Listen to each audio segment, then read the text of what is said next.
The U.S. Department of Interior has approved an oil and gas leasing plan that opens up the Arctic National Wildlife Refuge for drilling. The coastal plain in the state of Alaska has remained untouched for over 30 years. Republicans have been lobbying to revive drilling for oil in the area. The first auction of the lease would be held in 2022. Environmental activists have promised to legally challenge the decision. Well, Hannah Safford's joining us live on Skype from Davis, California. She's an environmental policy specialist and a researcher at the University of California Davis Policy Institute for Energy. It's good to have you with us. Thank you very much indeed.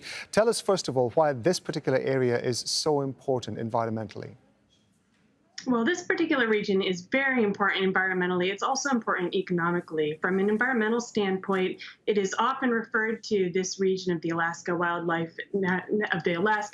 National Wildlife Refuge. It's often referred to as our nation's last great wilderness. We don't have that many places left in the country, or indeed the world, that have been totally untouched by human activity. And so there are millions of migratory birds that pass through that plain every year. The plain also provides habitat to large populations of polar bears, caribou, foxes, other iconic wildlife. And let me just add, too, it's not just the animals. There are also groups of indigenous people who live there, who rely on the environment, who rely on the natural resources that it provides for their food, for their livelihood. What do you think would be the impact of opening this area up to drilling? What would be the impact, both, as you say, environmentally, but also economically?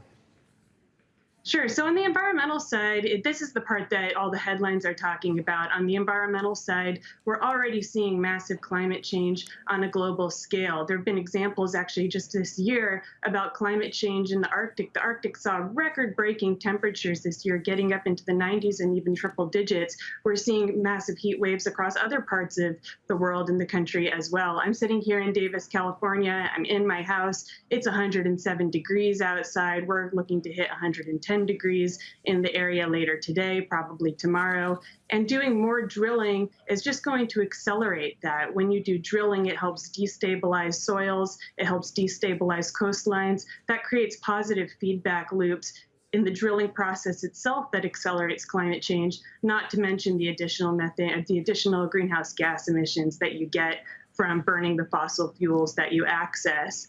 And then on the economic side of things, it's really short-sighted. It's short-sighted right now in today's world to be continuing to invest in oil and gas when we know that renewable electricity is something that can help sustain us for the long term and help sustain us safely. There are actually a whole number of major U.S. banks that have said that they're not going to invest in drilling projects in the ANWR because they know it's not a good long-term bet. This is just a short-term play by the Trump administration to prioritize short-term profits over long-term economic and environmental sustainability.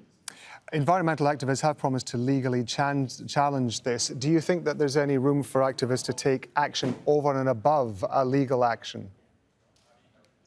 There's certainly room to do so. A lot of it will depend, of course, how much activism needs to happen is going to depend on what happens in November. Certainly, if it's the Trump administration continuing, then there's going to be quite a bit of need for activism at the grassroots level and also in the courts for years to come. If the Biden administration ends up coming into office, then I expect to see them do their best to reverse as much as they can of the Trump's push towards the ANWR. There will be some initial steps towards the leasing process by the end of 2020 that will be somewhat difficult to reverse. Really good to get your thoughts on this. Hannah Safford, we appreciate it. Thank you very much. Thank you.